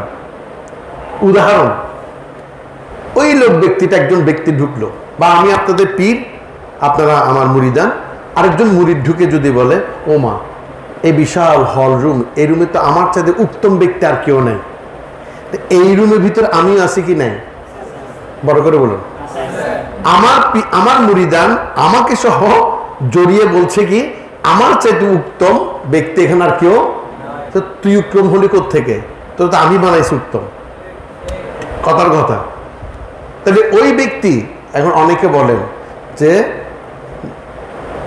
আসহাবিকান নুজুম, অনেকে বলেন অনেক বড় বড় আল্লামা পুরোহিতরা বলে থাকেন, ওই কলামুড়ি যারা খায় অর্থের বিনিময়ে 5,000 টাকা 15,000 টাকা দরদাম করে যায়, 2,000 টাকা কম দিলে যারা গোস্ত নিয়ে চলে আসে, মাংস নিয়ে চলে আসে, এমন মোল্লা পুরোহিত এই কথাগুলো বলতে জানেন, যাদের বিজ্ঞান, জ্ঞান, বিবেক, বুদ্ধি সম্পর্কে কিছু নেই, যারা শুধু কিতাব পড়েছেন। কি বলে আসহাবিকান নুজুম, সাহাবারা হচ্ছেন তারকা, আর আহলে বাইতে রাসূল হচ্ছেন নূহ আলাইহিস সালামের কিস্তি। কিস্তি চলে কিসের মাধ্যমে? তারা দেখে দেখে। সুবহানাল্লাহ বলুন। বোকার রাজ্যে বসবাসকারীরা। ওই কিস্তির মধ্যে মুহাম্মদ আছেন কি নাই? তাহলে মুহাম্মদ ও কিস্তি ওই তারকা দেখে চলেন না? হ্যাঁ, কত বড় ব্যাককেল মোল্লা। সেদিকে আর যাবো না। এই জন্য বলছিলাম বক্তার বক্তব্য বুঝার চেষ্টা করুন। সে কি বলেছে সে নিজেও জানে না, সে কি বলেছে সে নিজেও জানে না। সে বলে গেছে, আপনারা সুবহানাল্লাহ বলে ফেলেছেন তো। ঠিক ঠিক গুলো বলার আগে আপনি নিজে ঠিক আছেন কিনা সেটা 90 হয়ে দেখুন আগে। আপনি কি শিখছেন, কি বলছেন। যাক, ধন্যবাদ সবাইকে। এখন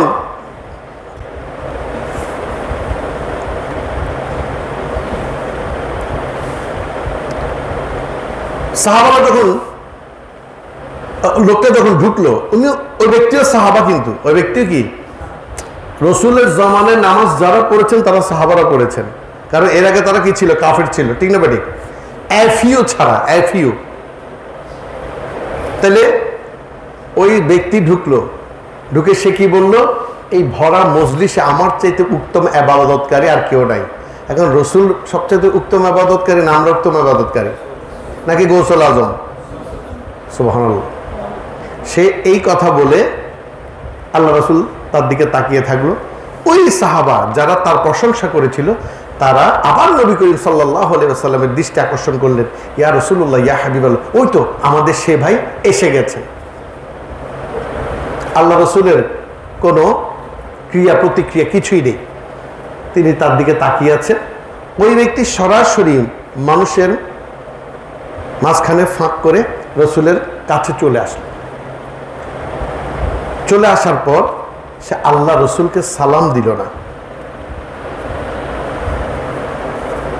এখন আমরা যদি আমার নবীকে সালাম দিয়ে অনেকের মন কষ্ট পাই, খুব কষ্ট পাই। আল্লাহ রসুলের সালাম দিলে, দরুদ পড়লে তাদের হৃদয় খান খান করে ভেঙে যায়, ঠিক না বাড়ে? আছে কি এমন কেউ? একটা দল আছে যারা হুসাইনের শাহাদাতের ক্ষেত্রে আর কারো কথা বললে তাদের অন্তরটা আয়নার মতো টুকরো টুকরো হয়ে যায়। আমি খুব অবাক হয়ে যাই যে বাস বা বড় বড় গাড়িগুলো যখন অ্যাক্সিডেন্ট হয়, দেখা যায় ওই তাদের সামনের আয়নাটা টুকরো টুকরো হয়ে যায়, কিন্তু আমাদের গ্লাসগুলো টুকরো টুকরো হয় না। ঠিক আমার নবীকে সালাতুস সালাম দিলে, আমার নবীর উপর দরুদ পড়লে, বিভিন্ন রকমভাবে দরুদ পড়লে, সুন্দর সুন্দর করে দরুদ পড়লে, আমার নবীর শানটাকে আমরা বুলন্দ করতে গেলে তাদের মনটা খান খান করে ভেঙে যায়। ওলি আল্লাহ শান বয়ান করতে গেলে খান খান করে ভাগে না, একেবারে গুড়ি হয়ে যায়, ঠিক না বাড়ি? আল্লাহ রসুলকে সে সালাম দিল না। ওই এই বেটা অনুসারী হচ্ছে তারা, ঠিক না বাড়ি? যে রসুলকে সালাম দিতে বিবেকে বাধা দেয়, এর আওলাদ হচ্ছে। আল্লাহ রসুল কিছু বললেন না।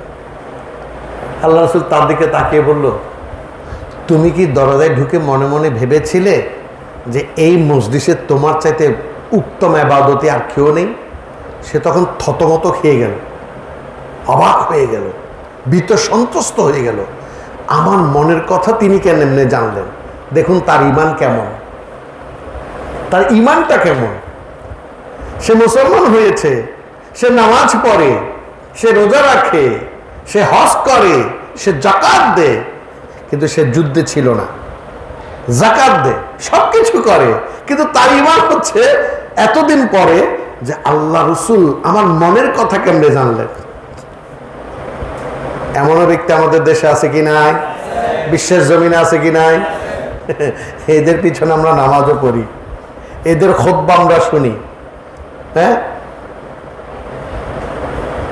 এদেরকে আমরা মোল্লা বলি, মুহাদ্দিস, মুফাসসির, মুহাক্কিক।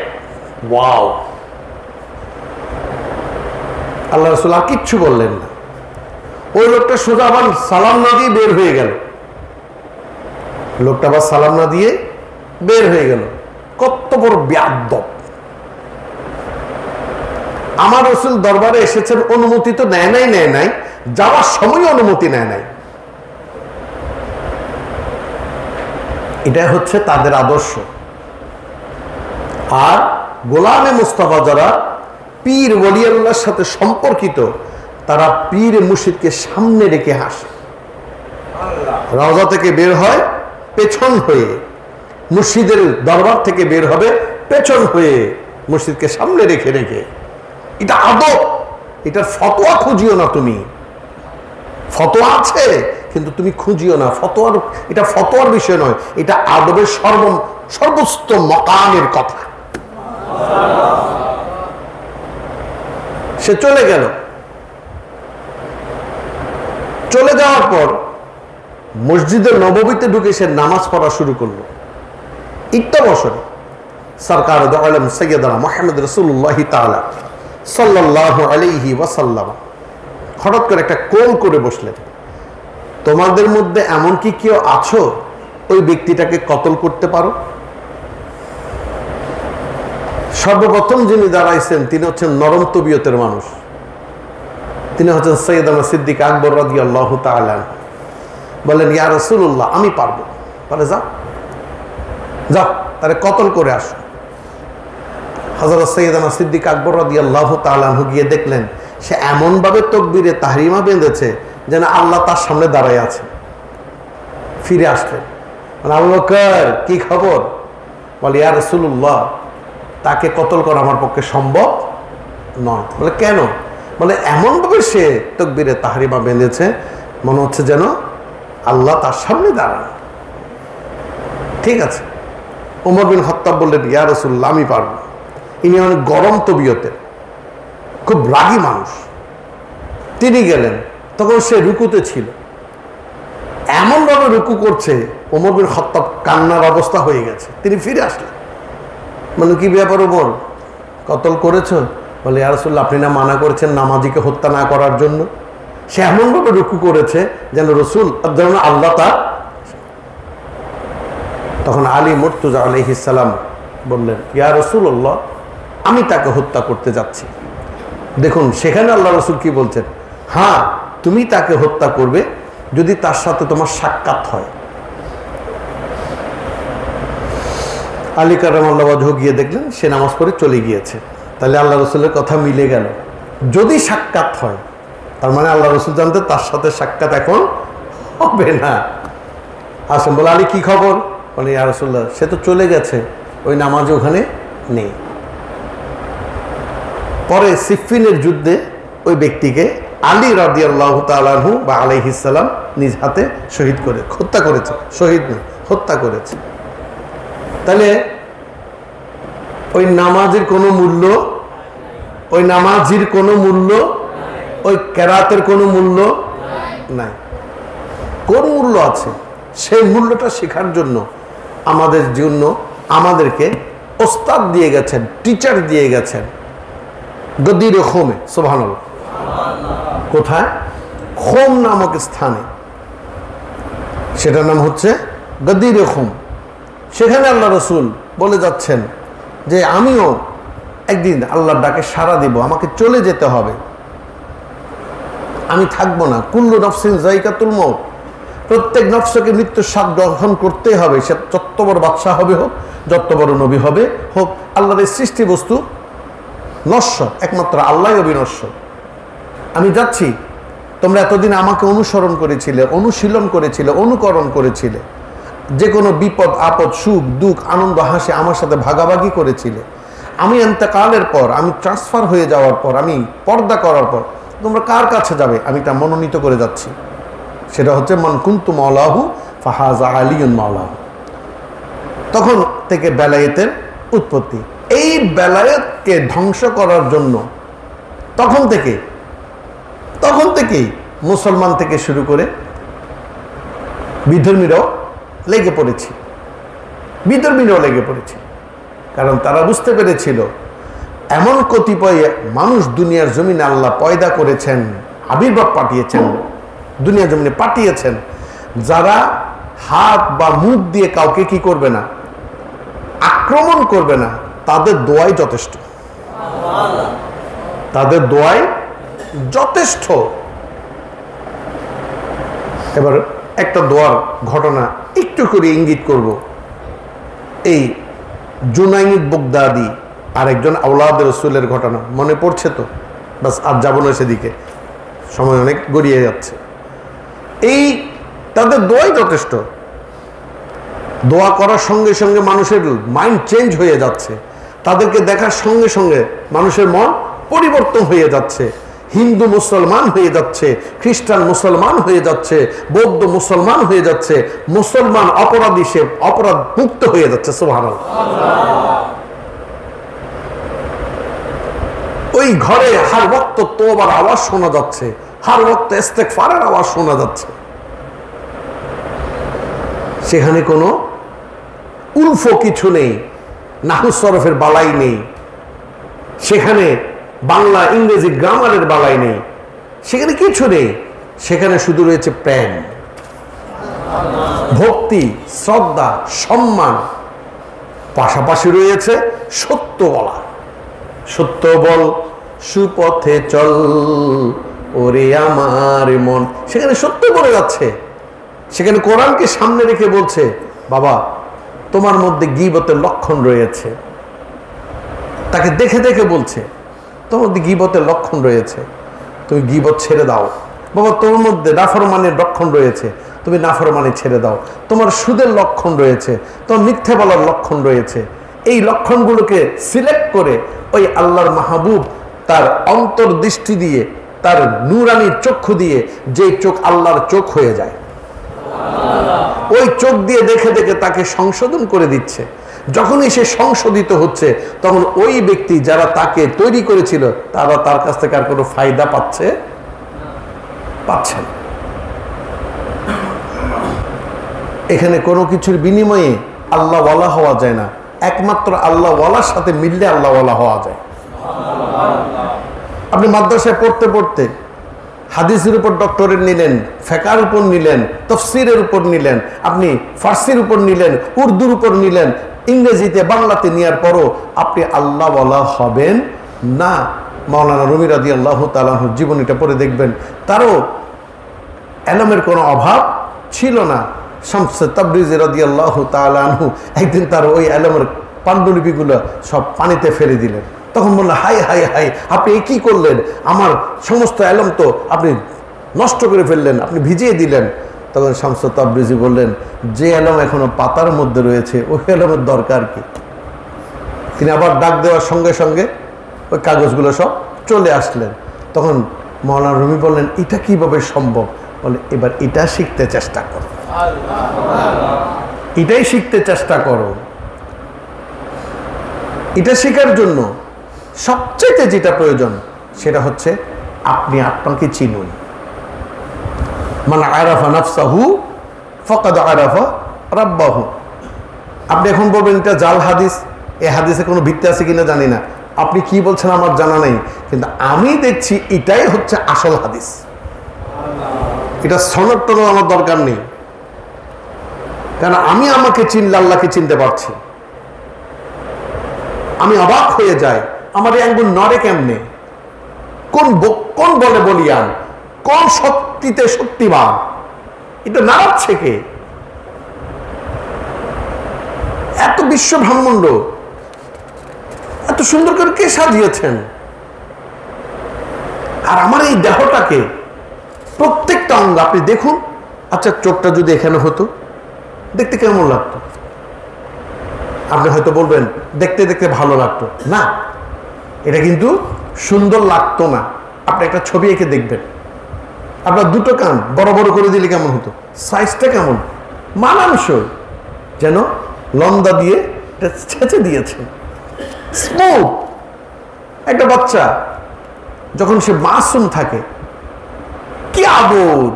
সে কালো হোক, ফর্সা হোক, যেভাবে হোক, তাকে নিয়ে খেলা করতে, তাকে কোলে নিতে, তাকে চুমু খেতে কত না ভালো লাগে। কারণ তার মধ্যে কোনো অহংকার নেই, অহমিকা নেই, লোভ নেই, হিংসা নেই, আমিত্ব নেই, অহংকার নেই, নেই নেই নেই কিছু নেই। সে খেলছে ফেরেশতার সাথে। আপনার এই প্রতিবন্ধকতা থেকে আগে বিদ্রোহিত করতে হবে, আর বিদ্রোহিত করতে গেলে জমায়েতের প্রয়োজন। সুবহানাল্লাহ। একজন আরেকজনের দোষ দেখিয়ে দিতে হবে, একজন আরেকজনের ভুল সংশোধন করে দিতে হবে। কিন্তু আপনি যখন আপনার বন্ধুর দোষ সংশোধন করতে যাবেন, ঝগড়া লাগবে কি লাগবে না?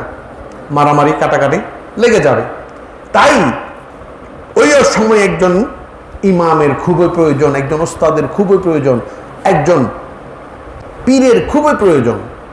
ওই পীর তার দৈব শক্তি বলে, যেটাকে আমরা এলমে লদুন্নি বলেছি। এই এলমে লদুন্নি এবং আল্লাহ প্রদত্ত গড গিফটের বিনিময়ে সে দেখবেন দুইজনের ঝগড়াকে মিঠিয়েও যেমন দিতে পারে, তেমনি দুইজনের জীবন চরিত্র পরিবর্তনও করে দিতে পারে। আপনি কি করবেন? আপনি নির্বাচন করুন কোন দোষটা আপনার মধ্যে রয়েছে।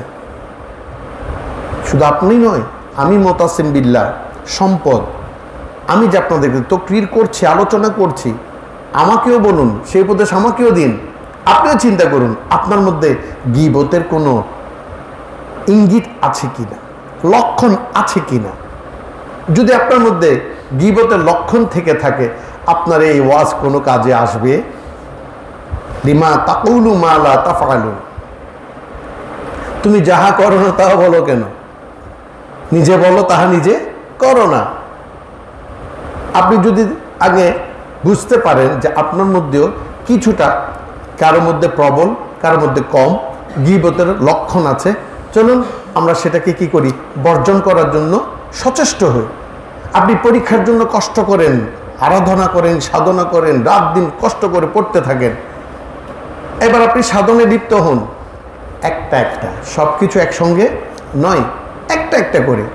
আল্লাহ রাব্বুল ইজ্জত এই কারণে কোরআনে যে বলছেন, ওয়ালা তাকফু মা লাইসা লাকা বিহি ইলমুন ইন্নাস সামাআ ওয়াল বাসারা ওয়াল ফুআদা কুল্লু উলাইকা কানা আনহু মাসউলা। এমন কোনো জিনিসের পেছনে তুমি লেগে থেকো না। আমাদের বদঅভ্যাস, আমাদের এই বদঅভ্যাসটা কিন্তু আছে, আমারও আছে, আপনার আছে, আমাদের আছে, কম বেশি সকলেরই আছে। আমরা কোনো না কোনো একজন ব্যক্তি, কোনো না কোনো বস্তুর পেছনে আমরা লেগে থাকি, যে বিষয়ে আমাদের কোনো জ্ঞান নেই, আসলে কোনো জ্ঞান নেই। এখানে আমরা যারা এসেছি সবাই স্টুডেন্ট, কম বেশি সবাই স্টুডেন্ট, এফইউ আছেন যারা আমাদের মুরব্বী। আচ্ছা বলুন তো, বাংলাদেশ ব্যাংকে এখন কত টাকা আছে?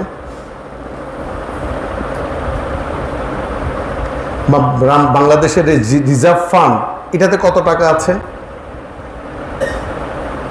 আমরা জানি? হ্যাঁ, আচ্ছা আপনি কি জানেন বাংলাদেশকে পরিচালনা করার জন্য যে বাজেট তৈরি হয়, এই বাজেটে কত টাকা তার বাজেট তৈরি করেছে? এই টাকাগুলো কোত্থেকে আসছে? আমরা কি আসলে সে খবর রাখি না। কিন্তু ঠিকই ফজরের নামাজের পর চায়ের দোকানে বসে আমরা সরকারেরও সমালোচনা করি, আমরা বাংলাদেশ ব্যাংকের গভর্নরের সমালোচনা করি, আমরা ট্রাম্পের সমালোচনা করি, আমরা মোদির সমালোচনা করি। আননেসেসারি। আপনাকে বলেছেন না নামাজ পড়ার জন্য, আকিমুস সালাত, আপনি কি এখন নামাজ পড়ছেন?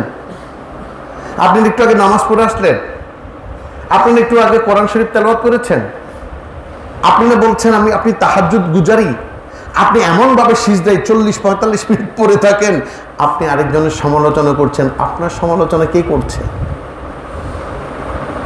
আল্লাহ বলছেন তোমার যে জ্ঞান তোমার মধ্যে নেই, তুমি সেই বিষয়ে তার পেছনে লেগে থেকো না। নিশ্চিত জেনে রাখো, চোখ, কান ও দিল সবকিছুর জন্য জবাবদিহিতা করতে হবে। ফামান ইয়ামাল মিসকালা যাররাতিন খায়রান ইয়ারা ওয়া মান ইয়ামাল মিসকালা যাররাতিন শাররান ইয়ারা। আয়াতটা মুখস্থ করে ফেলবেন, দিনে কমপক্ষে নাহলে 5 বার পড়বেন। সূরা জিলজিলার মধ্যে এই আয়াতখানা রয়েছে, নাহলে আমার কাছ থেকে লিখে নেবেন যে আপনাকে জররা জররা প্রত্যেকটা কিছুর হিসাব দিতে হবে, প্রত্যেকটা।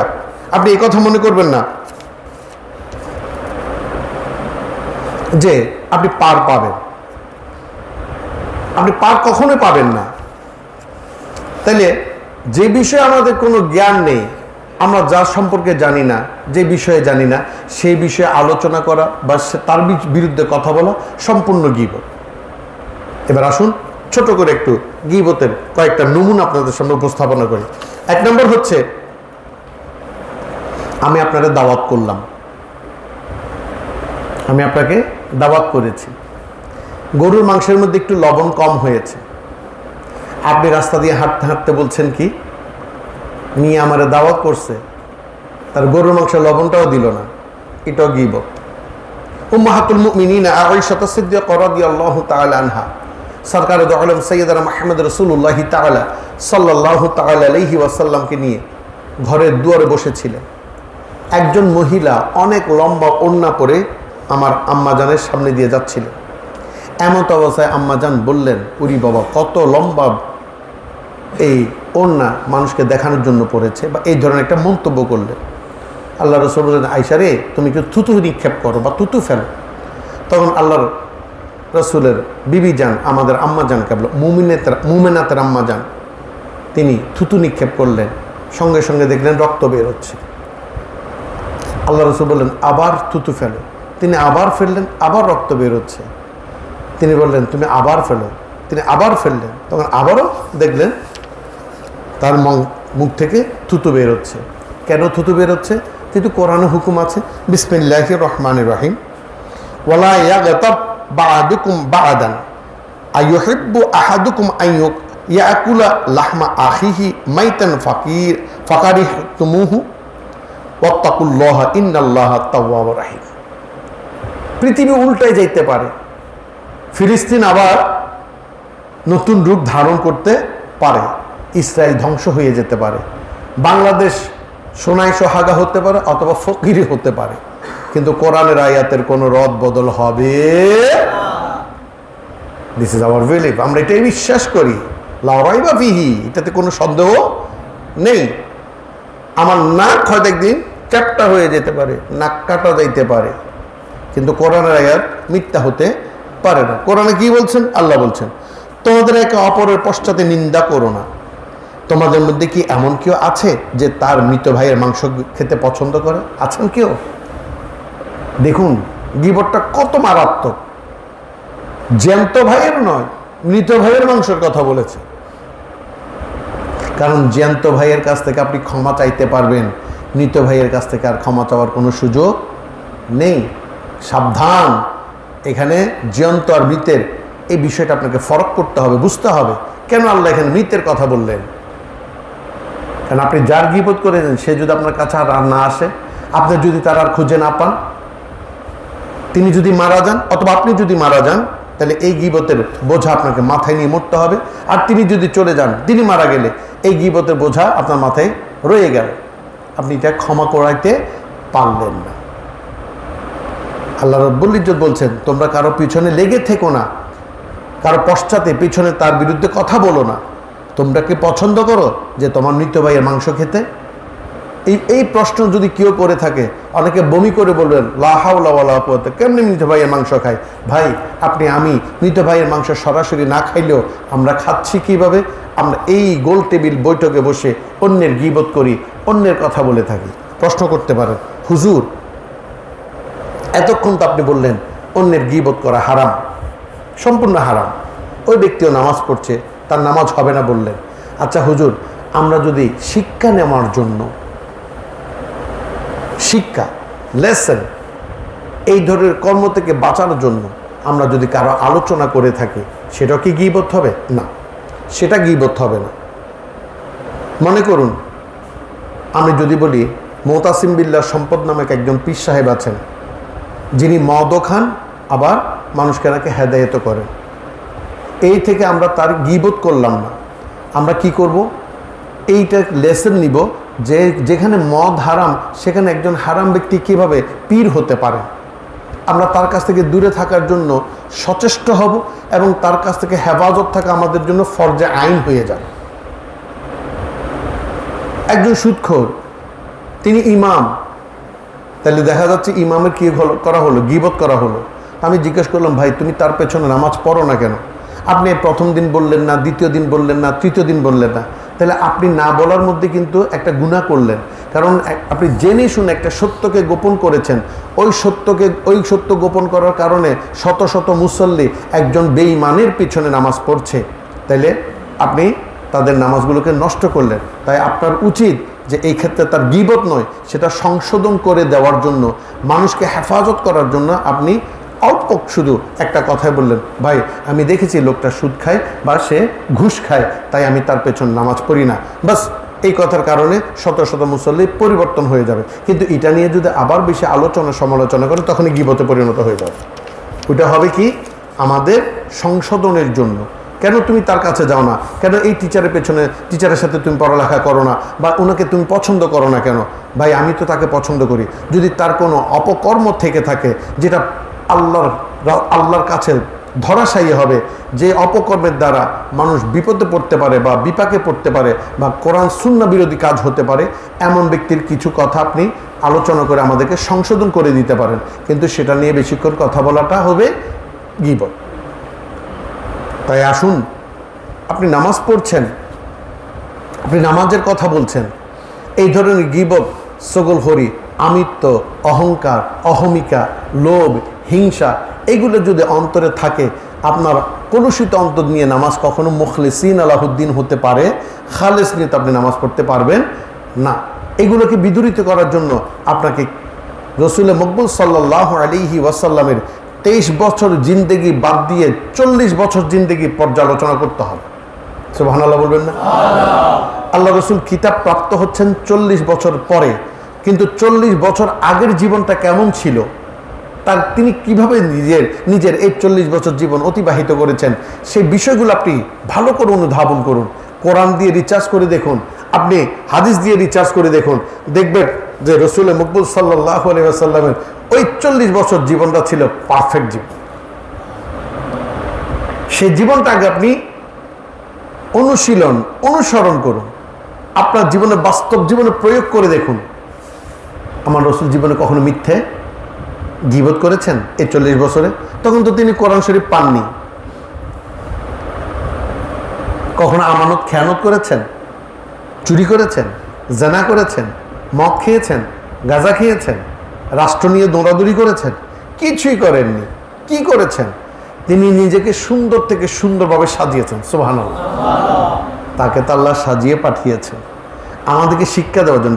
তিনি হচ্ছেন আমাদের আউয়াল টিচার, প্রথম একজন শিক্ষক, যিনি অন্ধকার থেকে আলোতে নিয়ে এসছেন, ভুল থেকে আমাদেরকে শুধরে দিয়েছেন, অসুন্দর থেকে সুন্দরে এনেছেন। এবার দেখুন, যিনি নিজে সুন্দর না, তিনি কখন আমাদের সুন্দর করতে পারবেন? একটা কথা মনে পড়েছে, আমি স্যারের নামটা ভুলে গিয়েছি। নালাপাড়া একজন স্যার ছিলেন, তিনি মদ খেয়ে ছাত্রদেরকে অঙ্ক করাতেন। ভিতরে গিয়ে মদ খেয়ে আসতেন, ছাত্রদেরকে অঙ্ক করাতেন। আচ্ছা, ছাত্ররা কি কি শিখলো? হারামও শিখলো, আবার এদিকে দুটো কি একসঙ্গে হয়? দুটো কখন একসঙ্গে হতে পারে না। ওই ব্যক্তি কারো কাছে পছন্দনীয় নয়, শুধু অঙ্কের জন্য হয়তো তাকে কিছু কম পছন্দ, কিন্তু ব্যক্তি হিসেবে তাকে কেউ পছন্দ করবে না। একজন ড্রাঙ্কারকে কেউ কখনো পছন্দ করতে পারে না। আপনি শুধু খাবেন, নামাজও পড়বেন, তা হতে পারে না। যে কোনো একটা আপনি বেছে নিন, যে কোনো একটা। এক হস্তে দুইও কর্ম না হইবে সাধন। দুটো পা দুটো নৌকাতে কখনো চলতে পারে না। অবশ্যই হয় পা আপনি ছিঁড়ে যাবেন, না হয় পানিতে পড়ে যাবেন, অথবা আপনি ডুবে মরার সম্ভাবনা থাকবে। তাই আমাদেরকে আগে নিজেকে চিনতে হবে, আমি কোন ধরনের মানুষ। যদি আপনি আপনাকে চিনতে না পারেন, আপনাকে চিনিয়ে দেবে এমন ব্যক্তির কাছে আপনাকে যাইতে হবে। হয় ডাক্তারের কাছে যাইতে হবে, হয় ইঞ্জিনিয়ারের কাছে যাইতে হবে, হয় মাস্টারের কাছে যাইতে হবে। সম্মানিত হাজিরিন, মানুষ উপরে সব কিছু বুঝে দিতে পারবে, আপনাকে জানিয়ে দিতে পারবে, স্টেথোস্কোপের মাধ্যমে আপনার কোন অবস্থানে আছেন সেটাও আপনাকে জানিয়ে দিতে পারবে, পালসের মাধ্যমে আপনার হৃৎপিণ্ড কেমন চলছে তাও হয়তো জানিয়ে দিতে পারবে। কিন্তু আত্মাকে পরিশুদ্ধ করার মতো মানুষ পৃথিবীর জমিনে রয়েছে এফিও, খুবই কম, কলিল। আর যারা আত্মা নিয়ে খেলা করতে পারেন তাদেরকে আত্মার আত্মীয় বলা হয়। এই আত্মার আত্মীয় হতে পারেন সিরাতাল্লাযীনা আনআমতা আলাইহিম, যাদেরকে আল্লাহ নিয়ামত দান করেছেন। এই নিয়ামত প্রাপ্ত মানুষগুলো কোনো স্টেথোস্কোপ ছাড়া, থার্মোমিটার ছাড়া, কোনো প্রেসার মেশিন ছাড়া, ডায়াবেটিস মেশিন ছাড়া, আপনার গায়ে হাত দেওয়া ছাড়া দূর থেকে আপনাকে বলে দেবে ইমাম আজম আবু হানিফা রহমতুল্লাহর কথা,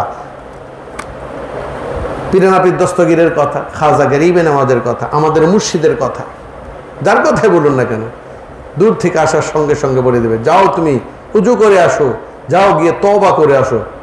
হায় হায় হায়, কি ব্যাপার, তিনি কেমনে বুঝলেন আমি অপরাধ করে আসছি? অথচ চাইলে বলতে পারতেন এই তুমি এই মুহূর্তে মদ খেয়ে এসেছো, যাও তওবা করে আসো। না, তিনি বলবেন না তুমি মদ খেয়েছো, তিনি বলবেন যাও তুমি তওবা করে আসো, যাও আমার এই মজলিসে তোমার কোনো ঠাঁই নাই। তখন সে বলবে অপরাধী কখন নিজের অপরাধ দেখে না। বাবা আমি কি অপরাধ করেছি, আপনি কেন আমাকে সবার সামনে এভাবে বেইজ্জত করছেন? কাছে আসো, কাম হিয়ার। কানে কানে বলবেন গতকাল রাতে তুমি কি করেছিলে? সে অবাক হয়ে যাবে, গতকাল তো তিনি চট্টগ্রামে ছিলেন না ঢাকা ছিলেন, আমি তো খেয়েছি চট্টগ্রামে, তিনি আমার খবর কেমনে রাখলেন? তাহলে তখন সে বুঝতে পারবে যে সে তার দেহ নিয়ে খেলছে না, মন নিয়ে খেলছে। আর এই মন নিয়ে খেলা করেন কে? লা ইলাহা ইল্লাল্লাহ। আমি তোমাদের কোরবান দেখি না, তোমাদের নিয়ত দেখি।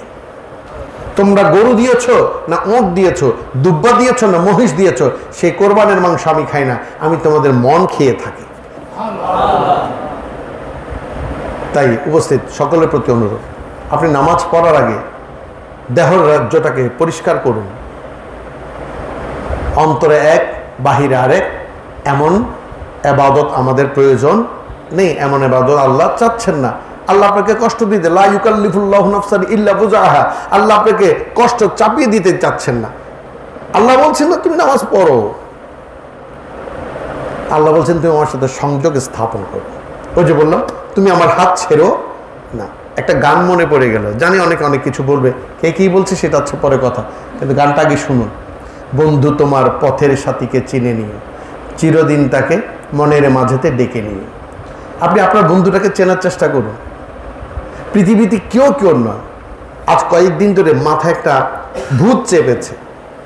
আমি একজন মুসলমান, আমি কত মানুষের নাকি হেদায়েত করছি, কত মুরিদান করেছি, হ্যাঁ, আমাকে অনেকে পীর সাহেব বলেন, হ্যাঁ, ইমামে তরিকত বলছেন, অথচ আমার মাথায় কখনো সেগুলো আসেনি যা একজন সনাতনী ভাইয়ের মাথায় এসেছে। সেটা কি? একটা গান শুনেছেন কখনো? দুনিয়াটা নয় রে বেঈমান, মানুষ হয় বেঈমান, হায় রে মানুষ হয় বেঈমান। শুনেছেন গানটা? আচ্ছা দেখুন তো, কখনো সূর্য আমাদের সাথে বেঈমানি করেছে? চন্দ্র করেছে? বর্ষাকাল, গ্রীষ্মকাল, শরৎকাল, হেমন্তকাল, শীতকাল, কুকুর, গরু, ছাগল, কেউ বেঈমানি করেনি। মানুষ মানুষের সাথে বেঈমানি করেছে। হুসাইনের সাথে করেছে, সরকারে দু আলমের সাথে মুনাফিক আব্দুল্লাহ বিন উবাই করেছে, আরো অনেকে করেছে, আরো অনেকে। মা বাবার সাথে করেছে, বাবা মায়ের সাথে করেছে, স্ত্রী স্বামীর সাথে, স্বামী স্ত্রীর সাথে, ছেলে বাবার সাথে, বাবা ছেলের সাথে, কে কার সাথে বেঈমানি করিনি? আর আমরা বলি আমরা মুসলমান। নেতা তার অধীনস্থ, তাদেরকে কি বলে? নেতার অধীনস্থকে কি বলে? হ্যাঁ, কর্মীদেরকে বলে, কর্মীদের সাথে বেঈমানি করে। কে করেনি?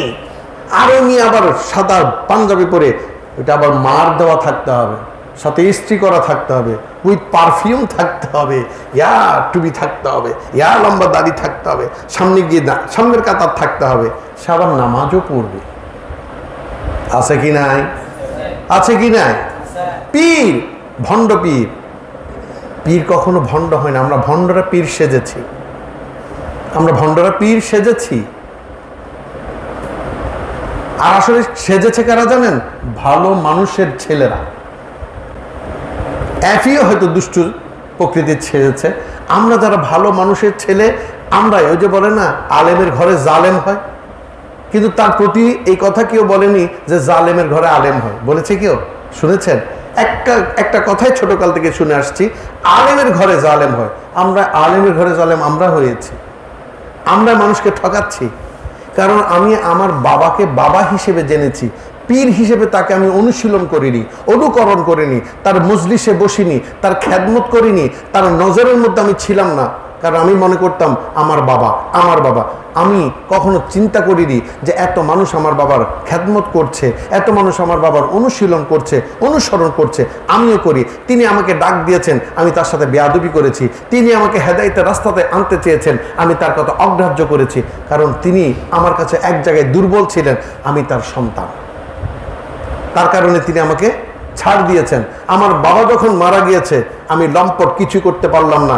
মেট্রিক পাসটা করেছি কোনো মতো, অথবা ইন্টার পাস করেছি বা আলিম পাস করেছি, বিশাল আজিমুসান চেয়ার পেয়েছি, আজিমুসান টেবিল পেয়েছি, আজিমুসান হানকা পেয়েছি। আপনারা যারা আমার আব্বার মুরিদান, আমাকে এসে তাজিম করছেন, হাতের মধ্যে 10 টাকা 20 টাকা 100 টাকা ঢুকিয়ে দিচ্ছেন, ওরসের মধ্যে আমার জন্য মহিষ গরু ছাগল আনছেন। আমি মনে করছি আমি বড় একজন পীর হয়ে গেছি। আমি যে বড় ভণ্ড আমি নিজেই জানি। আমি ভণ্ড। আপনাদেরকে এবার, এতদিন ভালো ছিলেন যতদিন আমার বাবার সোহবতে ছিলেন, এখন আমি ভণ্ড, আপনাদেরকে ভণ্ডামি শেখানো শুরু করেছি। কিভাবে টাকা দিয়ে মহিষ আনতে হয়, কিভাবে আমাকে বড় পীর বানানোর জন্য বড় বড় স্টেজ তৈরি করতে হয়, আমি সেগুলো শিখিয়েছি। আল্লাহ পাওয়ার জন্য এখানে ছোট্ট একটি স্টেজ আমি আপনাদেরকে বানানো শেখাতে পারি। কুলুবুল মুমিনিনা, মাশাআল্লাহ, আপনার মুমিন বানাইতে পারলাম না, আপনার কলবে একখানা স্টেজ তৈরি করে দিতে পারলাম না, কারণ আমি তো নিজেই তা জানি না। তাই আজকে দুইটা সবক দিয়ে আপনাদের কাছ থেকে বিদায় নিচ্ছি। 1 নম্বর সবক আগেও দিয়েছিলাম, আমরা কম কথা বলবো, মনে আছে? মনে রাখবেন, আমরা কম কথা বলবো। আজকে আরেকটা সবক দিচ্ছি, আমরা গীবত করব না। মুখ দিয়ে যদি গীবত এসেও যায়, এতদিনের রসম হুট করে আমাদের লাইফস্টাইল আমরা চেঞ্জ করতে পারবো, আস্তে আস্তে চেষ্টা করতে হবে। আর এই চেষ্টার জন্য কি করতে হবে? আমরা অসৎ বন্ধু, অসৎ সঙ্গ ত্যাগ করব। পাশাপাশি কম কথার মাধ্যমে যখন আমরা অভ্যস্ত হয়ে যাব, গীবত আর আসবে না। 2 নাম্বার, আমরা খাবারের নিয়মটা একটু জেনে নিব। ইনশাআল্লাহ আরেক সময় খাবারের মাসাইল আলোচনা করব। খাবারের নিয়মটা কি?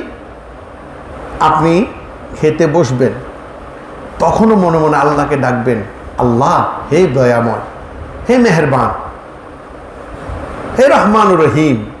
আমরা কি মাদ্রাসার ছাত্র যে আরবি বলবো? হ্যাঁ, আপনি বাংলায় বলবেন, হে দয়াময়, হে রহমান রহিম, তুই আমাকে নিয়ামত দিয়েছো, কিভাবে তোমার শুকরিয়া আদায় করি। এগুলো মনে মনে বলবেন, মানুষকে দেখানোর দরকার নেই। আপনি বসে যাবেন, আল্লাহ যেই খাবারটা আমার জন্য তুমি রিজিকের মধ্যে রেখেছো, হালাল খাবার, একটা খাবার আমার সামনে তুমি পরিবেশন করো, সুবহানাল্লাহ, একটা হালাল খাবার। এগুলো হচ্ছে সবক, এগুলো নামাজের চাইতে উত্তম, এগুলো নামাজের চাইতে উত্তম। একটা হালাল খাবার আমার সামনে দাও।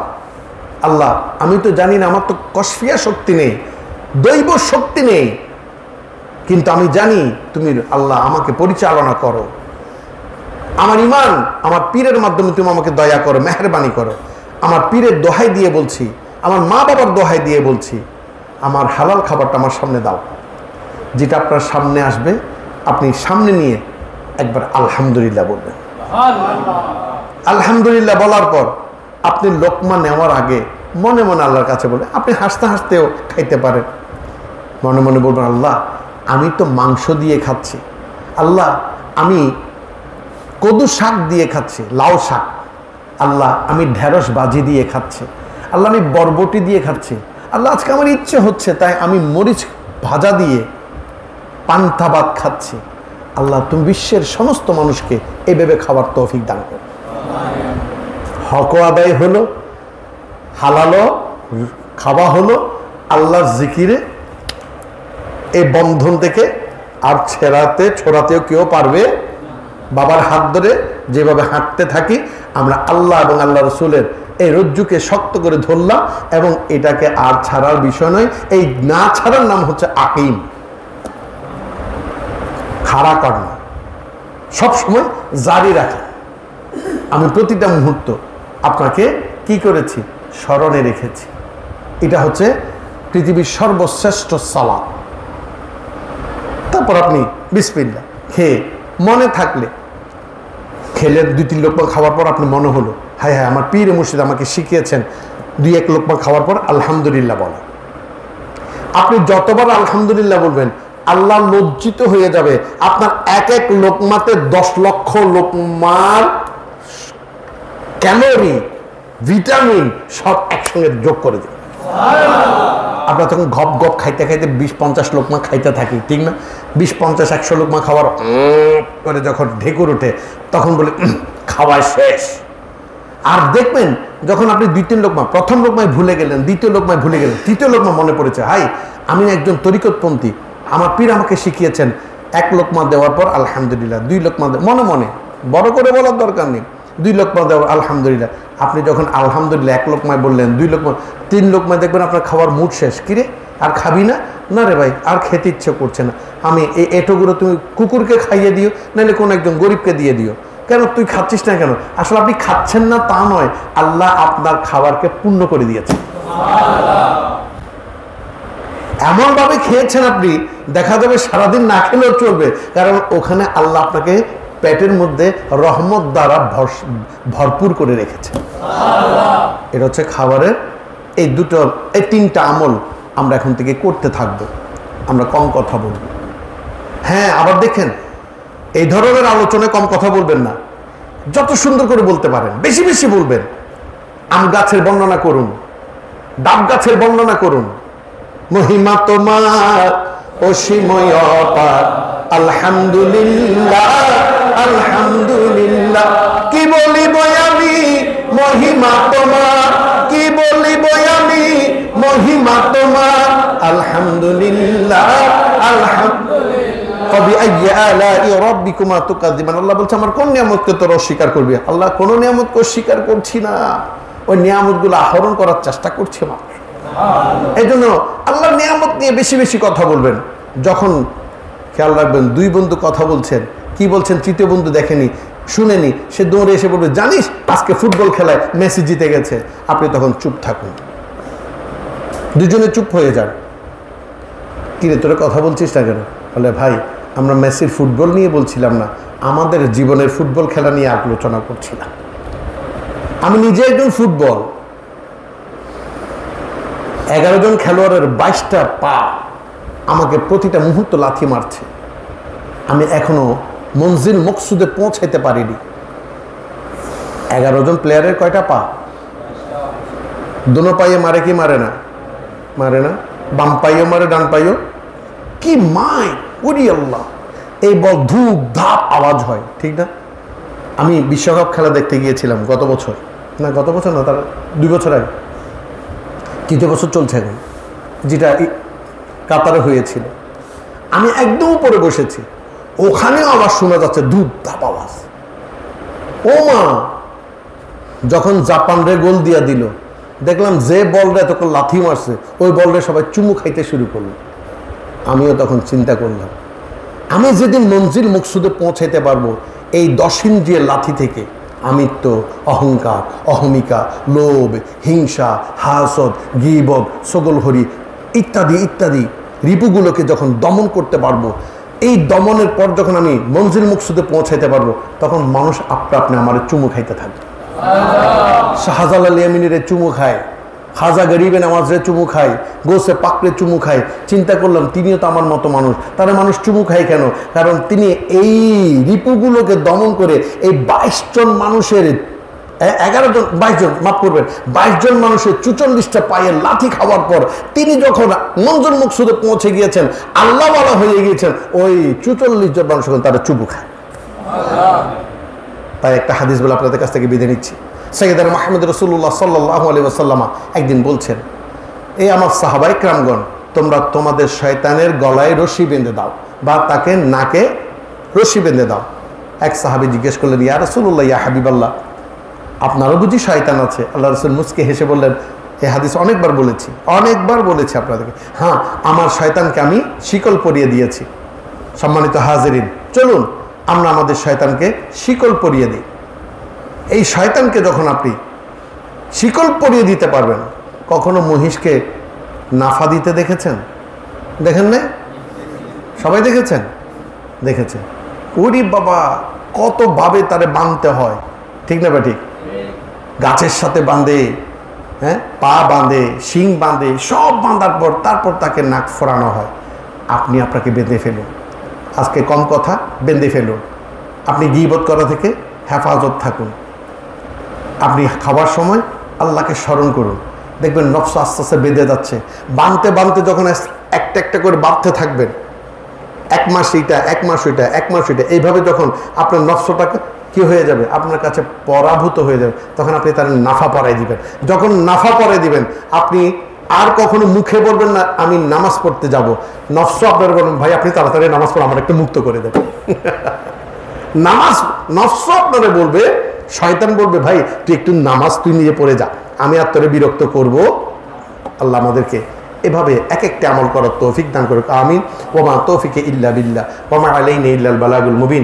আসসালামু আলাইকুম ওয়া রাহমাতুল্লাহি তাআলা ওয়া বারাকাতুহু।